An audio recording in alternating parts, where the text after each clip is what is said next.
Hey guys, this is Whitney with Milligan Valley Canine Academy, here to talk to you today about lifestyle. And lifestyle as it relates to your dog's training. So let's say you sent your dog to a board and train. Let's say you watched YouTube videos and you did the training yourself. Maybe you did some, one-on-one classes or group classes with a trainer. And so your dog is trained. Awesome. Proud of you. That's more than most people have done, right? Is you trained the dog or you had the dog trained. So that is a big first step. But then we got to talk about maintaining that training. How do you maintain it? If you think about it like this, let's say you went on a weight loss journey and you lost a significant amount of weight. Let's say you lost 50 pounds. Well, you did that because you changed your lifestyle.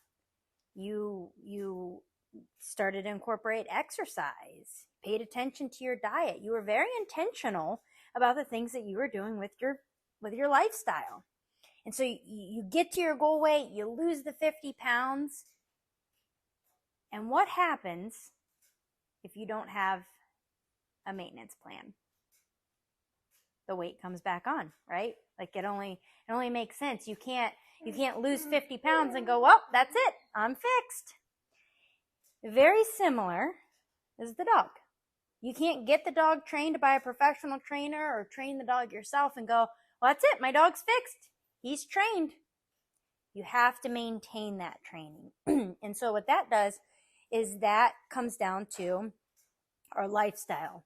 It's the day-to-day choices, much like our diet, right? If we want to maintain our physical health, our day-to-day choices, our habits, right? Those are the things that either make or break us, right? So if we lose 50 pounds and we go back to Taco Tuesday every night, right? And 2 beers a night and polish it off with a dish of ice cream every night, that weight will be right back, right?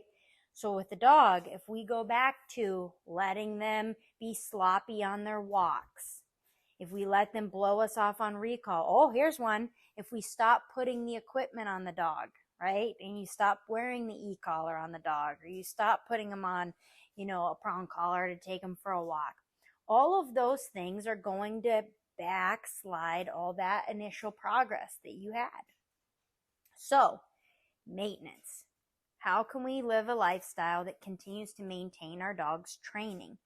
Well, remember why you trained the dog in the first place, right? One of my trainers always says, no, thank you. These aren't party tricks. You didn't train the dog for party tricks. You trained the dog to be able to easily live life with your dog. So, to maintain that training, when the pizza guy shows up, instead of letting the dog, be all curious and nose against the door, why don't you ask the dog for a good downstay while the pizza guy's there? When you're out playing with the dog in the backyard, try recalling them off of the ball. Try that. No. These big mastiffs, man, nope. Thank you. Yeah, speaking of maintaining training.